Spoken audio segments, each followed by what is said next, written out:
നയപ്രഖ്യാപന പ്രസംഗം നടത്താൻ ഭരണഘടനാപരമായി ബാധ്യതയുള്ള ഗവർണർ നിയമസഭയിൽ വന്ന് അവസാന ഖണ്ഡിക മാത്രം വായിച്ച് മടങ്ങിപ്പോയത് നിയമസഭയോടുള്ള പൂർണ്ണമായ അവഹേളനമായി ഞങ്ങൾ കാണുകയാണ്. നിയമസഭാ നടപടിക്രമങ്ങളോടും ഭരണഘടനാ നിർദ്ദേശങ്ങളോടും പൂർണ്ണമായ അവഗണനയും അവഹേളനവുമാണ് ഗവർണർ നടത്തിയത്. അതിൽ പ്രതിപക്ഷത്തിന്റെ ശക്തമായ പ്രതിഷേധം ഞങ്ങൾ അടയാളപ്പെടുത്തുകയാണ്. സർക്കാരും ഗവർണറും തമ്മിൽ കുറേ നാളുകളായി നടക്കുന്ന രാഷ്ട്രീയ നാടകത്തിന്റെ പരിതാപകരമായ അന്ത്യമാണ് ഇന്ന് നിയമസഭയിൽ നടന്നത്. യഥാർത്ഥത്തിൽ സർക്കാർ തയ്യാറാക്കി കൊടുത്ത ഈ നയപ്രഖ്യാപന പ്രസംഗത്തിൽ ഒരു കാര്യവുമില്ല. ഈ ഗവൺമെന്റിന്റെ സ്ഥിതി മുഴുവൻ പ്രതിഫലിക്കുന്ന ഒരു നയപ്രഖ്യാപന പ്രസംഗമാണ് ഇന്ന് ഗവർണർക്ക് വേണ്ടി വായിക്കാൻ വേണ്ടി സർക്കാർ എഴുതി തയ്യാറാക്കി കൊടുത്തത്.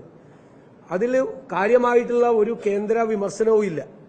യഥാർത്ഥത്തിൽ കേന്ദ്രത്തിനെതിരായി ഡൽഹിയിൽ സമരം ചെയ്യാൻ പോയ മുഖ്യമന്ത്രി കേന്ദ്ര ഏജൻസികളെ പേടിച്ച് പ്രക്ഷോഭണം സമ്മേളനമാക്കി മാറ്റിയ ദയനീയമായ കാഴ്ചയാണ് കണ്ടത്. ഞങ്ങളെ ക്ഷണിച്ചത്, പ്രതിപക്ഷത്തെ ക്ഷണിച്ചത് കേന്ദ്രത്തിനെതിരെ സമരം ചെയ്യാനാണ്. ഒരുമിച്ച് സമരം ചെയ്യാൻ ഞങ്ങൾ തയ്യാറല്ല എന്ന് പറഞ്ഞു. അപ്പോൾ ഒറ്റയ്ക്ക് സമരം ചെയ്യും എന്ന് LDF പ്രഖ്യാപിച്ചു. പക്ഷെ മണിക്കൂറുകൾക്കുള്ളിൽ സമരം പൊതുസമ്മേളനമായി മാറ്റിയത് കേന്ദ്ര ഏജൻസികളുടെ അന്വേഷണത്തെ ഭയന്നുകൊണ്ടാണ് മുഖ്യമന്ത്രി ചെയ്തത്. സത്യത്തിൽ ഈ നയപ്രഖ്യാപന പ്രസംഗത്തിൽ ധനകാര്യ സംബന്ധിയായ ചില കാര്യങ്ങൾ പറയുന്നു എന്നല്ലാതെ കേന്ദ്രത്തിനെതിരായ കാര്യമായിട്ടുള്ള ഒരു വിമർശനവും ഇതിനകത്തില്ല. മാത്രമല്ല, കേരളീയത്തെക്കുറിച്ചും നവകേരള സദസ്സിനെ കുറിച്ചുമാണ് പറയുന്നത്. ഈ കേരളീയത്തെ സംബന്ധിച്ചും നവകേരള സദസ്സിനെ സംബന്ധിച്ചും എത്ര സ്പോൺസർഷിപ്പ് കിട്ടി, എത്ര രൂപ ചെലവായി എന്ന് വിവരാവകാശ നിയമപ്രകാരം ചോദിച്ചിട്ട് പോലും കണക്ക് കിട്ടുന്നില്ല.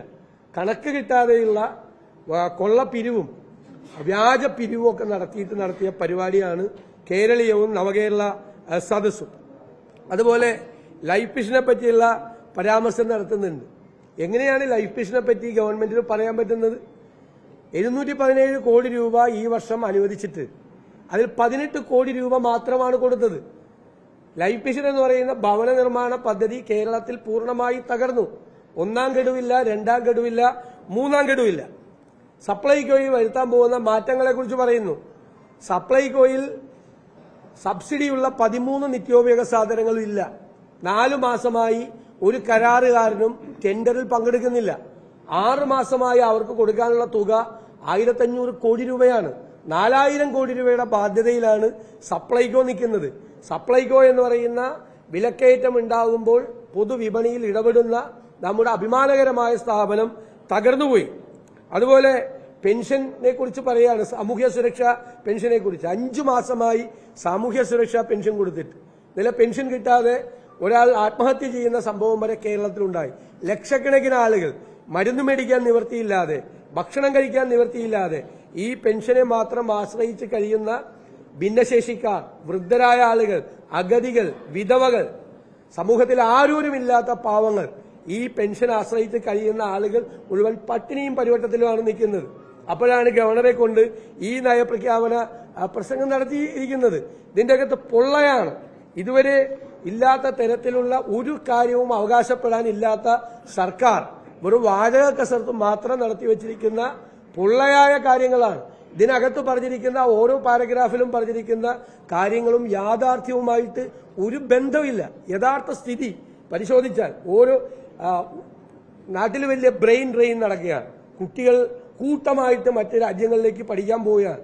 അപ്പൊ കേരളത്തിലെ ഉന്നത വിദ്യാഭ്യാസ മേഖല ഇതിനെങ്ങനെയാണ് നോക്കിക്കാണുന്നത്? നയപരമായ എന്ത് മാറ്റമാണ് ഉന്നത വിദ്യാഭ്യാസ മേഖലയിൽ വരുത്താൻ പോകുന്നത്? അതിനെ സംബന്ധിച്ച് വല്ലതും ഇതിനകത്തുണ്ടോ? പൊതുവിദ്യാഭ്യാസ രംഗത്ത് വരുത്തേണ്ട മാറ്റങ്ങളെ കുറിച്ചുണ്ടോ?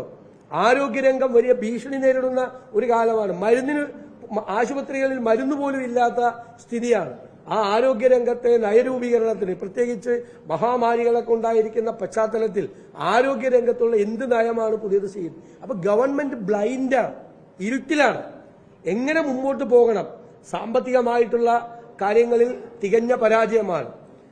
കാർഷിക മേഖല തകർച്ചയിലാണ്. വിദ്യാഭ്യാസം, കൃഷി, ആരോഗ്യം തുടങ്ങിയ സാമ്പത്തികം തുടങ്ങിയ സുപ്രധാനമായ മേഖലകൾ സർക്കാർ ഇരുട്ടിലാണ്, അപകടത്തിലാണ്. ഏറ്റവും അപകടകരമായ കേരള ചരിത്രത്തിലെ ഏറ്റവും അപകടകരമായ സ്ഥിതിയിൽ കൂടെ സർക്കാർ പോവുകയാണ്. അത് നമ്മൾ വിചാരിച്ചു വലിയ നയപരമായ കാര്യങ്ങൾ ഈ നയപ്രഖ്യാപന പ്രസംഗത്തിൽ ഉണ്ടാകും. ഗവർണർ വായിച്ചില്ല എങ്കിലും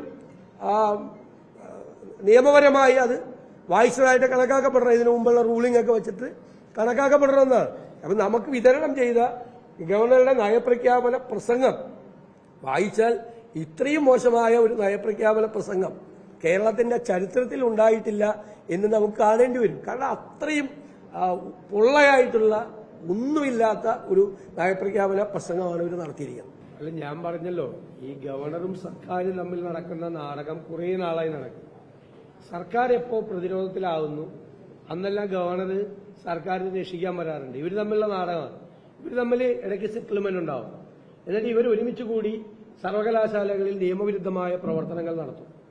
അതാണ് കണ്ണൂർ യൂണിവേഴ്സിറ്റി കണ്ടത്. സുപ്രീം കോടതി വിധിയിൽ അത് വളരെ വ്യക്തമായി പറഞ്ഞു. സർക്കാരും ഗവർണറും ചേർന്ന് നിയമവിരുദ്ധമായ നടപടികൾ ഇവർ സ്വീകരിച്ചു. ഇവർ എന്തിന്റെ പേരിലാണ് പിണങ്ങുന്നതെന്ന് ഞങ്ങൾക്കറിയില്ല. ഇടയ്ക്ക് ഇവർ തമ്മിലുള്ള പിണക്കം നാടകമാണ്, രാഷ്ട്രീയ നാടകമാണ്. ഈ സംസ്ഥാന സർക്കാർ കേന്ദ്രത്തിനെതിരായി നടത്തുന്ന സമരം എന്നതുപോലെയുള്ള ഒരു രാഷ്ട്രീയ നാടകമാണ് ഗവർണറും സംസ്ഥാന ഗവൺമെന്റും തമ്മിൽ നടക്കുന്നത്. അല്ലാതെ അതിനപ്പുറത്ത് എന്താ ഉള്ളത് ഇതിനകത്ത്? ഈ നയപ്രഖ്യാപന പ്രസംഗത്തിൽ ഒരു 2 പാരഗ്രാഫിൽ ധനപരമായ കാര്യങ്ങളിൽ ചില വിമർശനങ്ങൾ പറയുന്നു എന്നല്ലാതെ കേന്ദ്ര സർക്കാരിനെതിരായിട്ടൊരു വിമർശനവുമില്ല. ഈ കേന്ദ്ര വിരുദ്ധ സമരവും അതുപോലെ തന്നെ ആയല്ലോ. അവസാനം കൊട്ടിഘോഷിക്കപ്പെട്ട ഡൽഹിയിൽ നടക്കാൻ പോകുന്ന സമരം അവസാനം പൊതുസമ്മേളനമാക്കി മാറ്റി. കേന്ദ്ര സർക്കാരിനെ ഭയന്നാണ് മുഖ്യമന്ത്രി ജീവിക്കുന്നത്, കേന്ദ്ര ഏജൻസികളെ ഭയന്ന്. അതുകൊണ്ടാണ് ആ പ്രക്ഷോഭണം പൊതുസമ്മേളനമാക്കി ഡൽഹിയിൽ മാറ്റിയത്. അപ്പൊ ഇവിടെ നിന്ന് തെരുവിൽ പറഞ്ഞതെല്ലാം വെറുതെയാണ് എന്ന് വളരെ വ്യക്തമായിരിക്കുകയാണ്.